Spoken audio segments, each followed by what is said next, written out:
El tema que hoy nos toca es la oración y la regla de oro. Vamos a abrir nuestras Biblias en Mateo capítulo 7. Son 5 versos, pero con una enseñanza profundísima.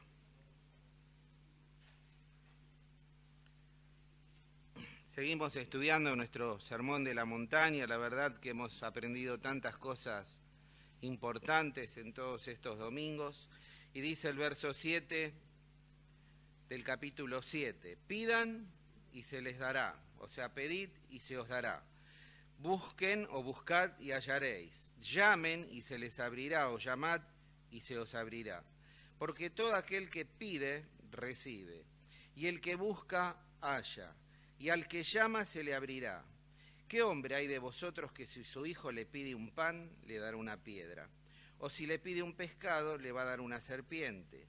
Pues si vosotros, siendo malos, sabéis dar buenas dádivas a vuestros hijos, cuánto más vuestro Padre que está en los cielos dará buenas cosas a los que pidan. Así que todas las cosas que queráis que los hombres hagan con vosotros, así también haced vosotros con ellos. Porque esto es la ley y los profetas. Y acá no solo va a hablar sobre la oración, sino que también va a dar en el verso 12 lo que llamamos la regla de oro. Pero vamos a ver la primera sección, que es la sección referida a la oración. A mí me cuesta hablar con esto, entre que soy medio movedizo. Lo que va a plantear aquí el Señor Jesús, ¿qué tipo de Dios tenemos? ¿Qué tipo de Dios tenemos? El judío, lógicamente, estaba acostumbrado a la oración, amaba la oración. Y como yo, cuando hablamos justamente de la oración del Padre Nuestro, les dije que había oraciones para todo. Cuando había sepelios, muertes, casamientos, la comida, al levantarse, al acostarse.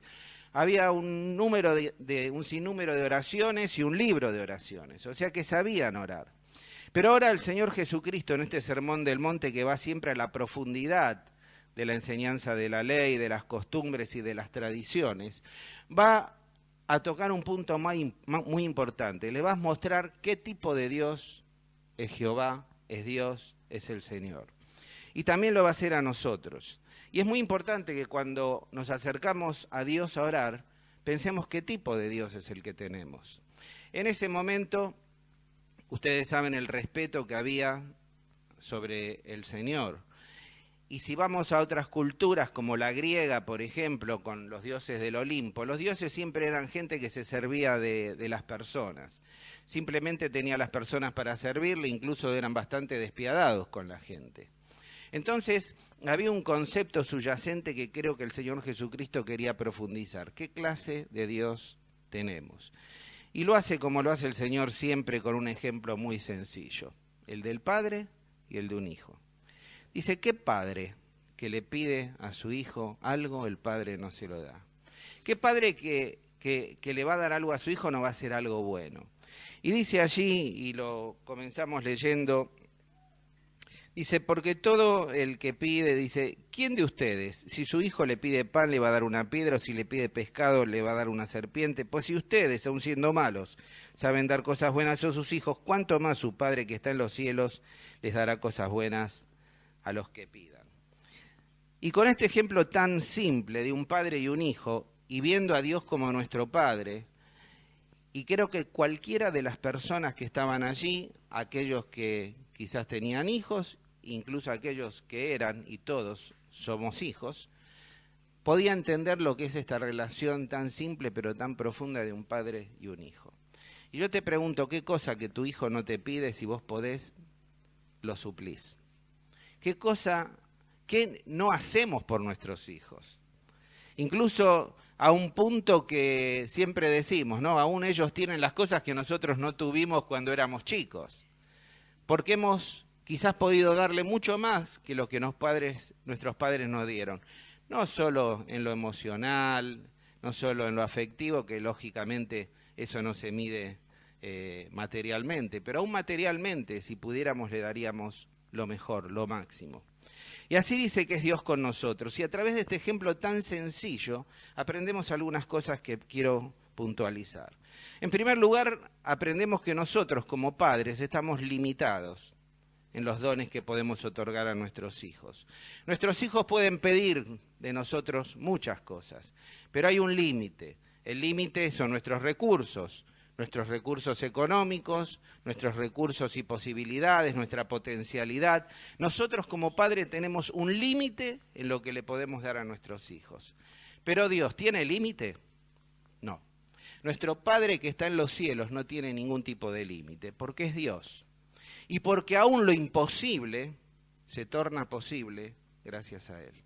Ahora, yo te quiero preguntar algo. ¿Qué necesidades tenés vos y tengo yo como ser humano? ¿Vos pensás que hay algo por lo cual vos necesites y le pidas al Padre que el Padre no te lo pueda dar? Te pregunto. ¿Hay algo que Dios no pueda hacer? ¿Hay algo que Dios no pueda dar? ¿Hay algo que Dios sea tan malo de no querérmelo dar? No, no. Por empezar, ¿qué fue lo más precioso que nos dio? Al Hijo. Y junto con el Hijo, cuando vemos la cruz y vemos al Señor Jesucristo muriendo allí, aprendemos el grado de desprendimiento del Padre hacia cada uno de nosotros. Aprendemos lo que valemos para Dios y aprendemos que el Señor, Dios, nuestro Padre, está dispuesto a darnos todo, porque ya lo dio en la persona de Jesucristo. Y como dice allí Romanos, si entregó, no escatimó a su propio Hijo, ¿cómo no nos dará con Él todas las cosas? Así que lo primero que aprendemos, que Dios no tiene límites. No sé qué necesitas, no sé qué te pueda estar afligiendo, no sé cuál pueda ser el desafío de tu vida, pero Dios puede dártelo. Lo que los hombres no te pueden dar, lo que tu padre no te puede dar, lo que tu madre no te pueda dar. Quizás has sido abandonado por tus padres, has tenido maltrato de parte de tus padres, quizás te podés sentir solo, pero vos tenés un Padre en los cielos que te va a suplir, te va a dar y no va a dejar que nada en absoluto te falte. Nada, nada te falte. En segundo lugar, aprendemos algo que es muy importante, que no todo lo que piden nuestros hijos es para su bien. Hay cosas que pueden pedir nuestros hijos que nosotros sabemos que no va a ser para su bien. Si un chico pide una navaja afilada porque la vio por la televisión y le gusta, más vale que no lo vamos a soltar con la navaja en medio de la casa porque se va a lastimar o va a lastimar a otro, ¿no? Iba a ser un chiste que no voy a... Bueno, dejémoslo ahí. Eso lo dejo para mi hermano. Pero bueno, hay recuerdos en la familia. Así que no tiene que ver con nuestros hijos. Claro, por la duda. Bueno, no todo lo que pide nuestros hijos es para nuestro bien. Y no todo lo que pedimos a Dios a veces es para nuestro bien. Dios es soberano, Dios ve mucho más que nosotros y ve mucho más allá. Y a veces nosotros clamamos y pedimos delante de Dios algo y decimos, pero Dios no me contesta, pero Dios no me lo da. Pero vuelvo al primer punto, no es que Dios no pueda, es que tenemos que confiar en el amor y en la sabiduría de Dios. Y Dios en su amor y sabiduría no te va a dar aquellas cosas que no sean para tu bien. O sea que tenés que aprender no solo a confiar que los recursos de Dios son ilimitados y que Él te quiere dar todo, sino también que ese todo tiene un límite. No todo lo que vos pidas Él te lo va a dar, porque te ama, porque es sabio y porque sabe que hay cosas que te puedan hacer daño. Entonces tenés que aprender a confiar, como siempre decimos, en la soberanía de Dios, en la omnisciencia de Dios. Él todo lo sabe. Y cuando uno se vuelve, ya tiene unos años encima y mira hacia atrás, dice, bueno, gracias Señor que no me contestaste tal o cual oración, porque hubiera sido un desastre. Entonces, uno por ahí oraba y decía, pero el Señor no me contesta, pero el Señor no está, pero ¿qué pasa? ¿Se cortó la comunicación? No, es que Dios en su amor me estaba protegiendo, me estaba cuidando de dar un paso equivocado. En tercer lugar, no solo confiar en estos recursos ilimitados de Dios, no solo saber que no todo lo que pedimos es para nuestro bien, que debemos de poner nuestra confianza en el amor y la sabiduría de Dios, sino también saber esperar. Todo tiene su tiempo. Y con Dios también. Dios tiene todas las posibilidades de contestar nuestras oraciones, aún los imposibles. Sabemos que Él, si son cosas que van a ser para nuestro bien, nos la van a dar. Pero a veces también eso está acotado por los tiempos. Dios tiene sus tiempos, Dios tiene su momento. Yo recuerdo personas que han orado y han recibido muchos años después la contestación a sus oraciones. Ahora, ninguna oración que nosotros ponemos en la presencia de Dios, Dios la olvida. Quiero volver a decirte esto. Ninguna oración que nosotros elevamos a la presencia de Dios, Dios la olvida. Dios no tiene amnesia. Ninguna oración que ponemos en la presencia de Dios la olvida. Cuando vos un día vas a la presencia de Dios y orás, es como un depósito que haces en el banco celestial. Allí está. El Señor lo tiene presente. Y te digo más. Hay personas que han pasado a la presencia del Señor y después el Señor ha contestado mucho después su oración, porque no se olvidó, aun cuando la persona no estaba. Yo recuerdo a mi mamá, temas de oración, que ha estado orando. Mi mamá partió a la presencia del Señor y más de una vez dije, qué bueno que mi mamá estuviera viva para ver que el Señor contestó esas oraciones, que ella hace tanto tiempo que viene orando. Madres que oran por sus hijos, para que conozcan al Señor, madres que oran por sus familias, padres que oran por sus familias. Y el Señor siempre contesta. No hay nada que vos le pidas al Señor que el Señor se olvide, pero todo tiene su tiempo. El Señor en su momento y en su tiempo te va a contestar. Este Maestro Divino, el Señor Jesucristo, no solo utiliza un ejemplo tan comprensible como la relación del Padre y de un Hijo, sino que también nos da 3 ejemplos maravillosamente seleccionados. Aquí 2, y el relato en Lucas agrega uno más. En primer lugar, dice, si tu hijo te pide pan, ¿le vas a dar una piedra? Si te pide un pescado, ¿le vas a dar una serpiente? Y agrega Lucas, si tu hijo te pide un huevo, ¿le vas a dar un alacrán? Dice, pues ustedes, si siendo malos saben dar cosas buenas a sus hijos, ¿cuánto más su Padre que está en los cielos dará cosas buenas a los que le pidan? Muy bien. La pregunta es, si un hijo tuyo te pide pan, ¿le vas a dar una piedra? La piedra se parece al pan. Si tu hijo te pide un pescado, ¿qué le vas a dar? Una serpiente, a veces se parece. Quizás está hablando acá de las anguilas, que también solían pescarse, pero que eran peligrosas. Y de estos ejemplos tan simples, aprendemos también algunas enseñanzas que yo quisiera enumerarlas ya para casi ir terminando. En primer lugar, que Dios suple nuestras necesidades básicas. ¿Qué 3 cosas le están pidiendo dice el Señor que le pide un padre a un hijo? En primer lugar, pan. Segundo, los pescadores frustrados como yo, pescado. Tercero, un huevo. ¿Qué son esas 3 cosas? Alimento básico. Entonces, lo primero que aprendemos, que Dios siempre va a satisfacer nuestras necesidades. Nunca se va a negar a satisfacer nuestras necesidades. Cada vez lo hago más mío este versículo. Joven fui y he envejecido. ¿Cómo me duele eso? Qué bárbaro, ¿eh? Pensar que antes lo podía decir y digo, no, todavía no. Joven fui y envejecido. ¿Y cómo sigue el versículo? No he visto justo desamparado ni su simiente que mendigue pan. Qué lástima que yo tengo que hacer lo mío. No, Gustavo, qué bárbaro. Bueno, hemos envejecido, estamos bastante bien. Me consuelo, me hago un autoconsuelo. Pero sinceramente es así. Si algo me enseñó la vida, en lo personal y en lo que he conocido, que nunca el Señor me ha dejado.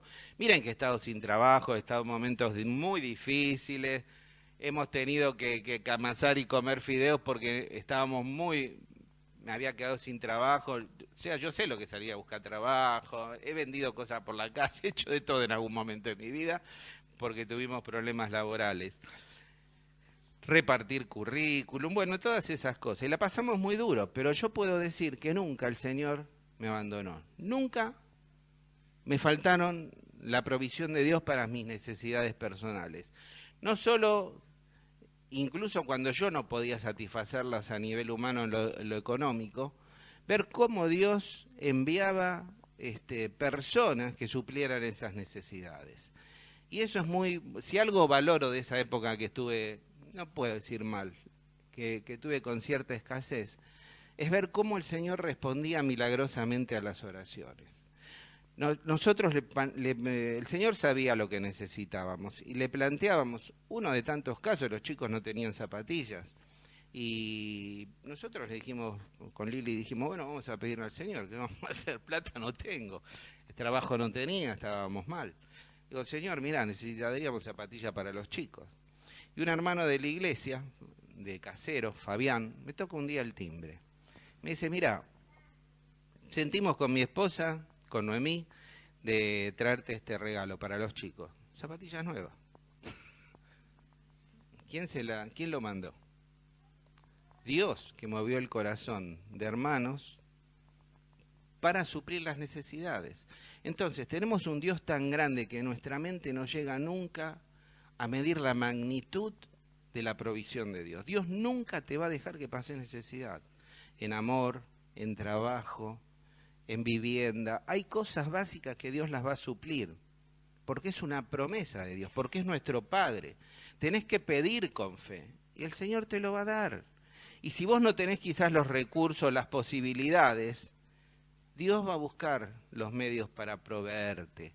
Yo te podría hablar, no hasta las 12 horas, de cómo Dios me ha provisto en momentos difíciles de mi vida.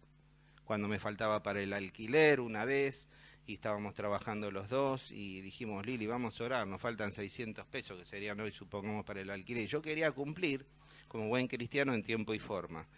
Y oramos, y viene Lili al otro día, me dice, mirá, humanamente no había recursos, ni posibilidades. Dice, mirá, y las maestras me van a entender. Dice, mirá, me dieron este plus para material didáctico. ¿Viste que a veces te mandan sigue haciendo así? Y no es siempre, llega, ¿viste? Cuando vos menos lo esperás. Llegaron justo los 600 pesos, lo que necesitábamos para suplir el alquiler. Ahora, ¿qué te quiero decir con esto? Y como esto te podría dar infinidad de ejemplos en mi vida, ¿no? Y seguro que muchos de ustedes también podrán agregar muchos otros. Es que el Señor está comprometido en suplir todas nuestras necesidades. Confía en este Dios poderoso, confía en este Dios que tiene recursos ilimitados, que sabe lo que necesitamos.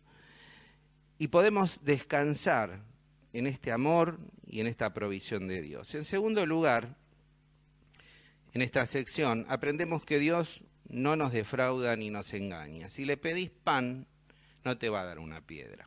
No te va a dar una piedra. Si le pedís un huevo, no te va a dar un alacrán. Porque el alacrán sabe que es malo, que te puede envenenar.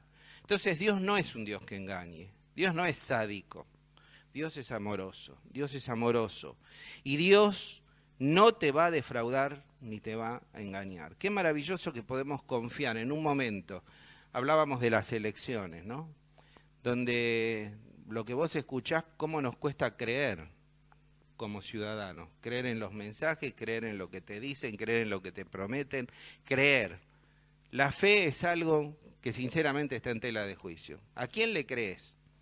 Todos te mienten, todos te engañan, no crees en la justicia, no crees...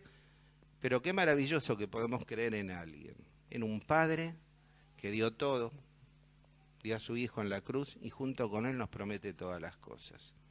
Un Dios con un poder ilimitado, un Dios que conoce hasta lo profundo de nuestras necesidades, un Dios que tiene sus tiempos para proveer, un Dios que va a suplir, se ha comprometido, pero un Dios que nunca nos va a defraudar. Te podrá defraudar hasta el ser más querido o la persona, el mejor amigo, pero Dios nunca te va a defraudar. Dios suple nuestras necesidades básicas, Dios no nos defrauda ni engaña, pero también hay algo, Dios siempre da buenas dádivas. Dice Santiago 1:17, todo don perfecto, ¿se acuerdan del versículo? Del Padre de las luces, del cual no hay mudanza ni sombra de variación. Un Dios que no cambia, un Dios que provee, un Dios que da lo mejor. Toda buena dádiva, siempre lo que Dios te da es bueno. Aunque a veces te cueste entenderlo, aunque a veces te cueste comprenderlo. La buena voluntad de Dios es agradable y perfecta, aunque a veces en esa voluntad haya cosas que digamos, Señor, pero esto tengo que pasar. Sí, eso tenés que pasar. Dios siempre contesta. Dios siempre da buenas dádivas. Dice Mateo 6:8, que ya lo habíamos leído. No hagáis pues semejantes a ellos, porque vuestro Padre sabe de qué cosas tenéis necesidad antes de que vosotros le pidáis. Dios siempre nos da lo mejor. Dios siempre nos da lo mejor. Dios nunca te va a dar cosas de segunda. Dios te va a dar lo mejor. Y termina ilustrándonos sobre la mecánica esta de la oración y también habla de 3 verbos, ¿no? Dice un verbo es pedir, el otro es, y el último, llamar. Pedir, buscar y llamar. Es interesante porque hay 2 clases de verbos imperativos en griego, en el griego que fue escrita la escritura, ¿no? Dentro de la gramática griega. Uno es, para no complicarles con las palabras, es un verbo definido. Por ejemplo, una orden, cerrá la puerta ya. Entonces le digo a Miguel, que está parado ahí, cerrá la puerta ya. Le estoy dando una orden imperativa definida. Pero también hay un verbo que es un ilimitado presente. Y ese imperativo presente es, Miguel, cerrá la puerta siempre que esté abierta. ¿Se dan cuenta de la diferencia? Una cosa es el momento justo e instantáneo, cerrar la puerta ya. Otra cosa es cerrar la puerta siempre que esté abierta. Es una acción que debe permanecer en el tiempo. Estos verbos justamente están en este imperativo presente. Y lo que nos quiere decir que Jesús les está diciendo, seguí pidiendo, persistí en buscar, insistí en llamar. Lo repito, seguí pidiendo, persistí en buscar, insistí en llamar. Una acción continua que debemos de tener. Vamos a ver lo primero que dice sobre pedir. Pedir. ¿Qué les parece que significa el hecho de pedir algo? A ver, vamos a... Los veo muy calladitos.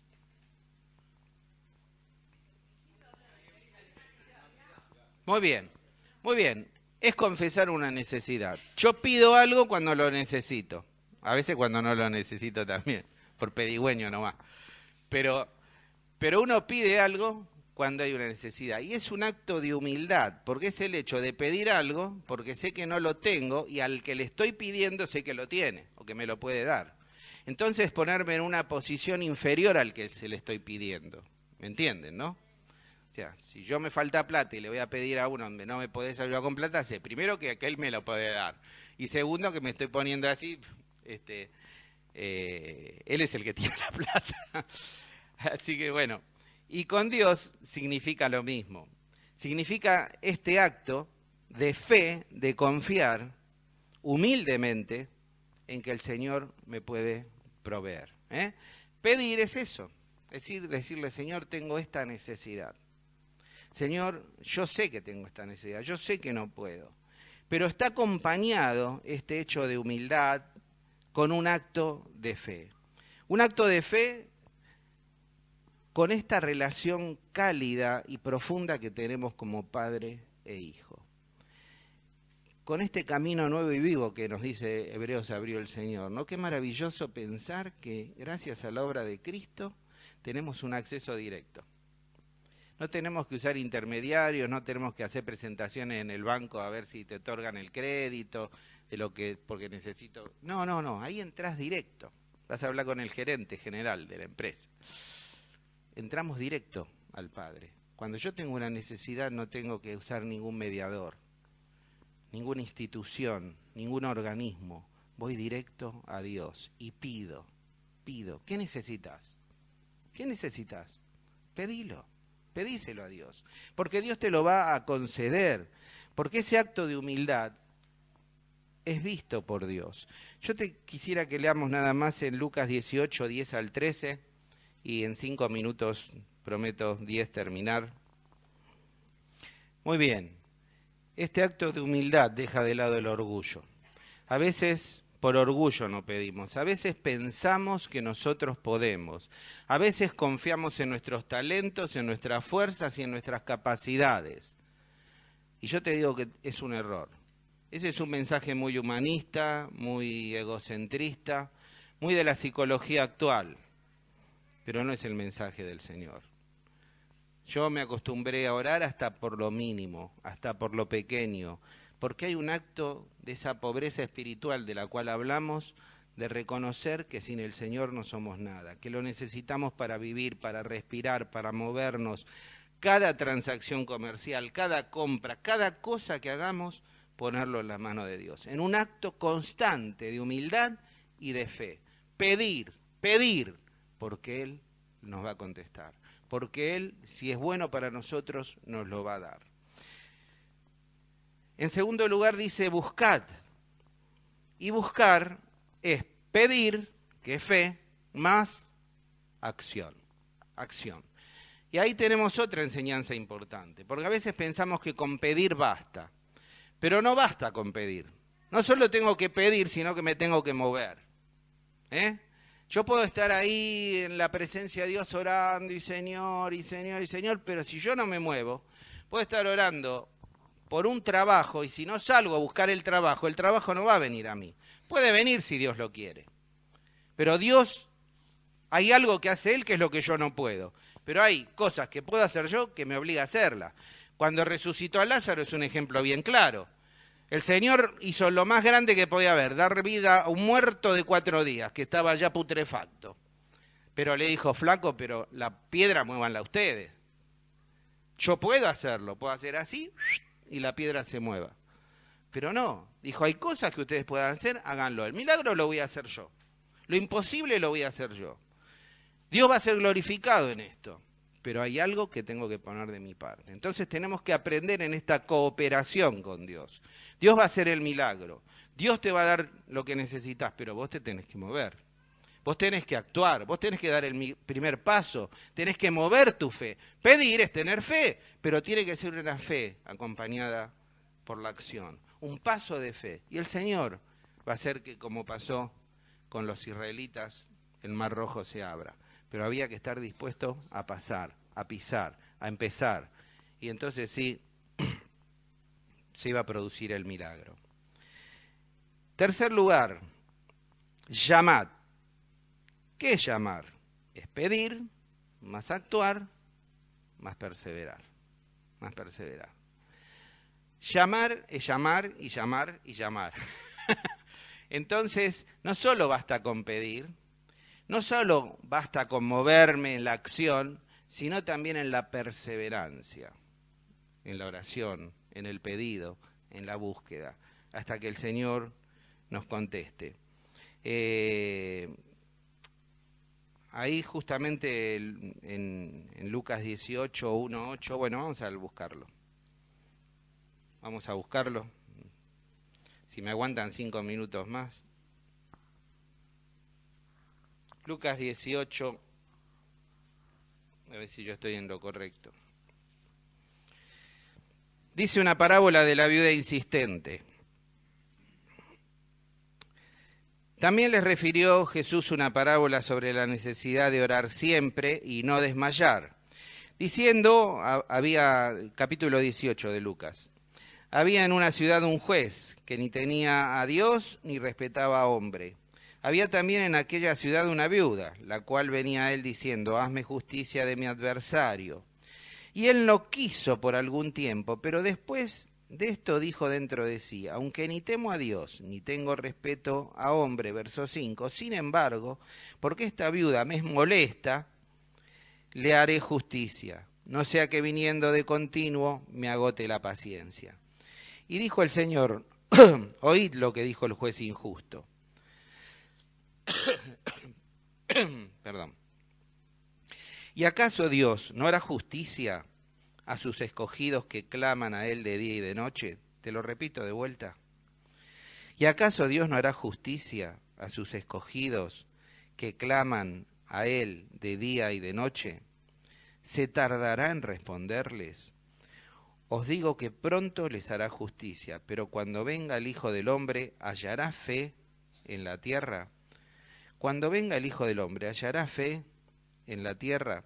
Y acá nos da una maravillosa enseñanza, ¿no? De orar, perseverar y no desmayar.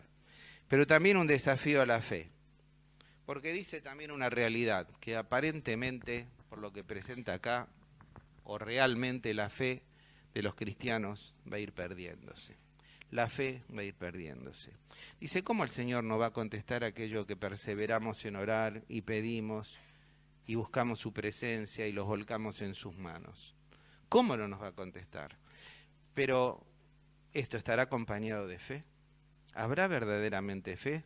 Da el ejemplo de ese rey y esa mujer que lo tenía loco. Gracias, Miguel.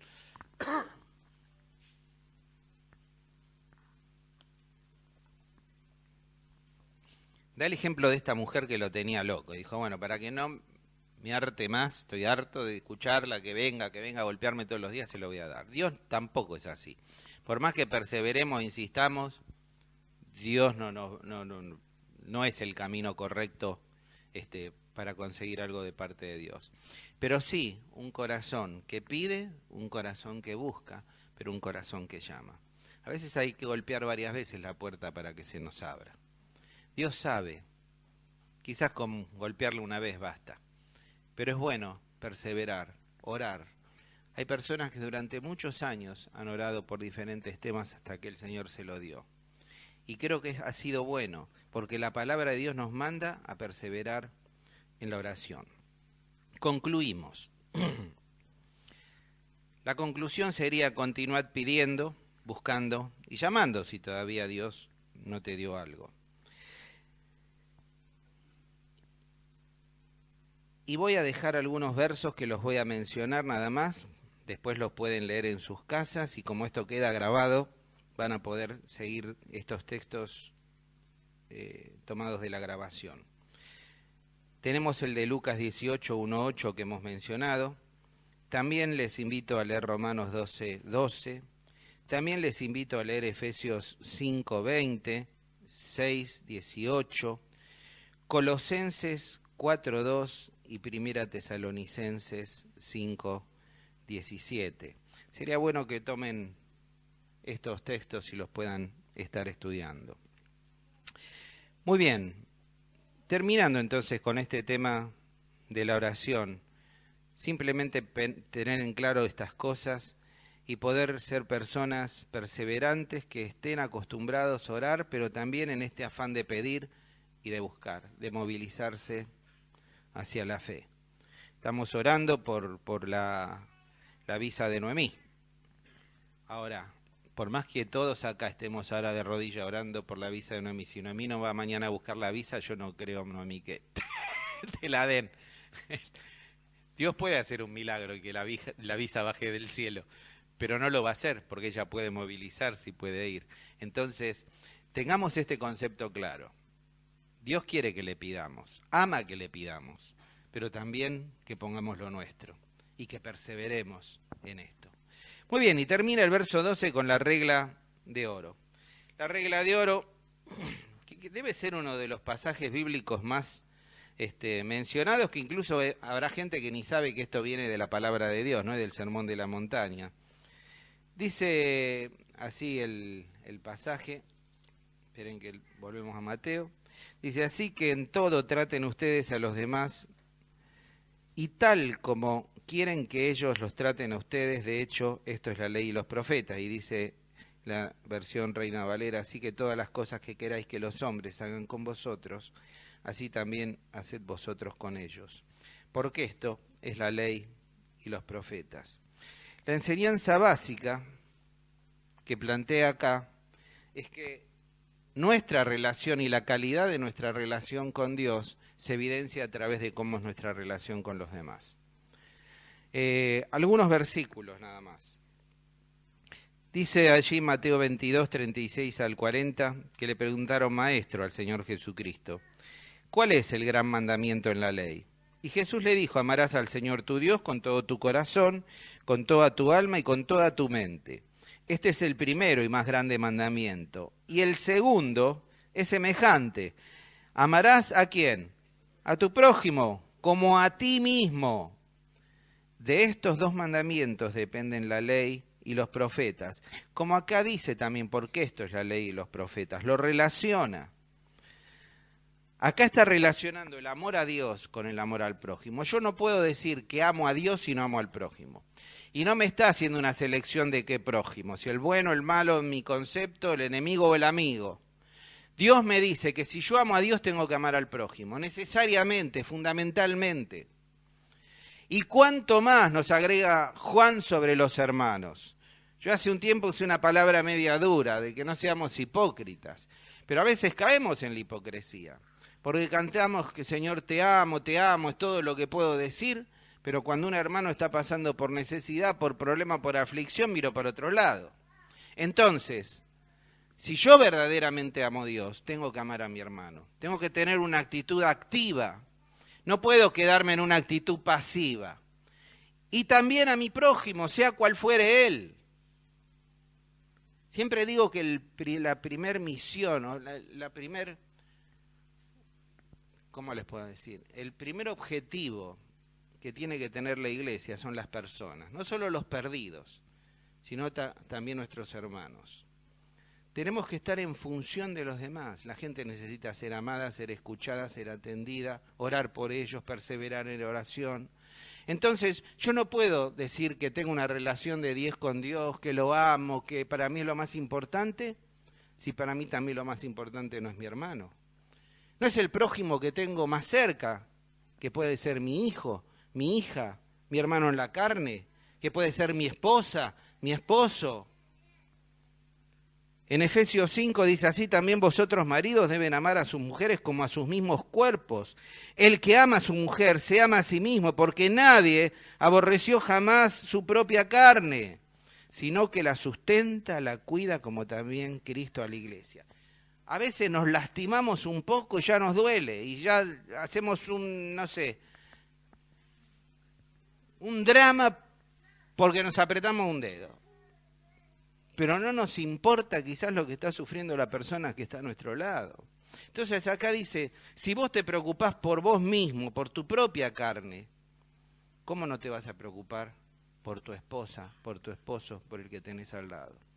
Una vez yo también lo dije, ¿no? Que una síntesis del amor sería, amar al otro es buscar la felicidad del otro. Porque cuando busco la felicidad del otro, cuando cada día me levanto pensando en cómo puedo hacer un poco más feliz a la persona que tengo al lado, eso se torna en felicidad para mí. Es dar para recibir. No es una actitud egoísta el amor, sino muy por el contrario. El egoísmo piensa en uno, piensa en cómo son los demás funcionales a mí. Cuando yo pienso como Cristo amó, pienso en algo muy diferente, cómo yo puedo ser funcional a los demás. ¿Cómo yo puedo dar ese amor? ¿Cómo puedo ser un canal del amor y de la bendición de Dios? Y como consecuencia de eso voy a recibir. Así como quieras que los demás te traten, así también vos tenés que tratar a ellos. No voy a decir lo que dice Mirta Legrand. Como te ven, te tratan. Acá no te contratan, no te da problema. Pero es lo que tenemos que hacer.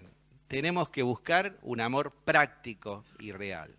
Dice el último versículo que vamos a leer, porque si perdonáis a los hombres sus ofensas, os perdonarán también a vosotros vuestro Padre Celestial. Mas si no perdonáis a los hombres sus ofensas, tampoco vuestro Padre os perdonará. Y en esto hablamos del perdón, ¿no? Qué importante. También no solo es la relación, sino el hecho de perdonar. Perdonar a los que ya no están, que quizás no podamos decirle te perdono, pero perdonar también a los que están. Que el perdón, el no perdonar, no sea, en primer lugar, un daño emocional, espiritual y psicológico para cada uno de nosotros, sino tampoco sea un impedimento para mi relación con Dios. ¿Querés tener una buena relación con Dios? Bueno, directamente cumplí con la regla de oro. Dice, todo lo que vos quieras que te hagan a vos, hacele a los demás. Y lo que no querés que te hagan a vos, no se lo hagas. Ahora vamos a hacer un trabajito todos juntos para terminar. Pregunto, ¿qué cosas no nos gustan que nos hagan? A ver, vamos. Una, que nos mientan. ¿Qué más? Que nos roben. Estamos acostumbrados, somos argentinos. Que no nos bardeen, que no nos escuchen. Que no nos usen, que no nos hagan juicio. ¿Qué más? Que no nos griten. Que no nos peguen. ¿Eh? ¿Qué más? ¿A vos te gusta que te peguen? A mí no. ¿Que te maltraten? No. ¿Que te insulten? No. ¿Que te desprecien? A mí no me gusta. Que te ignoren, que te menoscaben, que te digan vos no valés, no servís. Que no hablen mal de uno. Ahora, ¿vos te das cuenta que esas cosas que ustedes mencionaron, podríamos agregar muchas más, somos las que a veces nosotros hacemos con los demás? Somos las que a veces nosotros hacemos con los demás. Es terrible, ¿eh? Es terrible. Yo no quiero que me lo hagan a mí, pero yo lo hago. Yo a veces se lo hago a las personas que más quiero, a los que tengo más cerca. Es terrible, ¿eh? Y si alguno, como dijera, puede arrojar la primer piedra hoy, que la arroje. Pero creo que en esto nos anotamos todos. Entonces, la profundidad de la regla de oro llega a un punto que te muestra tal cual somos y que te lleva a que cada día tenés que tratar de ser mejor y evaluar a los demás como te gustaría que te traten a vos, con amor, con cuidado, con protección, no insultando, no dañando, no menoscabando, no celando, no haciendo todas aquellas cosas que a veces nosotros hacemos y que hacemos tanto daño a los demás. Ahora, también todas esas cosas que nosotros mencionamos fueron las cosas que le hicieron al Señor. Fueron las cosas que le hicieron al Señor. Mintieron, le tuvieron envidia, lo menoscabaron. Todas las cosas que no quisiéramos que nos hagan a ninguno de nosotros se le hicieron al Salvador, por amor de cada uno de nosotros. Ahora dice que Él cargó con todo esto, aún con nuestros pecados, aún con estas cosas que seguimos haciendo y que tenemos que corregir. El Señor cargó con todos esos pecados en la cruz, para que hoy nosotros podamos ser limpios. Cada vez que voy y oro y pido y busco en la presencia del Señor y le digo, Señor, perdóname, Señor, me arrepiento de lo que hizo, eso está cubierto con la sangre de Cristo. Está cubierto con la sangre de Cristo. Y Dios te da la oportunidad de ser cada día mejor, de mejorar en tu relación con los demás, de mejorar en tu relación con Él. Y aún estos pecados recurrentes en los que a veces caemos, tenemos poder de cambiar en el Señor. Si querés, podés. Como dije alguna vez también, si nosotros decimos que por nuestro carácter decimos, no, porque yo ya soy así, no voy a cambiar. Porque yo soy grande, no voy a cambiar. Porque yo fui toda mi vida así, no voy a cambiar. Yo creo que te equivocás. Andá a la Iglesia Universal, a los Testigos de Jehová, de otro lado, porque evidentemente no es el Dios que nosotros predicamos acá. Este Dios que nosotros predicamos acá es el Dios de la Biblia. Y el Dios de la Biblia dice que hace nueva todas las cosas. Las cosas viejas pasaron, todas son hechas nuevas. Lo que pasa es que nosotros no queremos cambiar. Nos escudamos en eso para no cambiar. Y es algo que tenemos que poner en las manos de Dios. Tenemos que orar. Tenemos que buscar estar dispuestos a actuar y tomar actitudes concretas para dejar esos hábitos pecaminosos, pero también estar dispuestos a perseverar en oración para poder cambiarlos. Termino simplemente en esta mañana, que como siempre no cumplí, mi media hora se transformó en un poquito más, en que nos lleve todo esto a la reflexión de cómo oramos, de cómo somos y de cómo somos en relación con los demás. Quizás esto pueda arrojar luz y pensar en qué cosas necesitas, qué cosas estás pidiendo al Señor. ¿Será que por ahí pedís, pero no te movés? El Señor dice buscad Buscad y van a hallar. Pero también quizás te falta la perseverancia en llamar. El Señor te dice, pedí, buscá, llamá, porque yo tan solo de buenas dádivas, tan solo te voy a dar lo mejor. Voy a suplir y encargarme de tus necesidades, voy a darte todo lo que te falte, pero tenés que tener fe. Y tenés que confiar en mi sabiduría y en mi amor. Y si vos todavía no recibiste al Señor Jesucristo como tu Salvador, quizás todavía no tenés esta relación con Dios, sería bueno que en este momento pienses en la cruz, pienses que Dios te amó y pienses que Dios quiere derramar su vida en la tuya, quiere entrar en tu vida, quiere hacerte receptor de su vida y poner la vida de Dios en tu vida, quitar el pecado, quitar la incertidumbre, poner paz, poner amor, poner gozo, darte la capacidad de relacionarte saludablemente con los demás. Y eso tan solo lo puede hacer Él. Las cosas viejas pueden pasar, todas pueden ser hechas nuevas. El Señor puede tomar tu vida y hacer una nueva persona.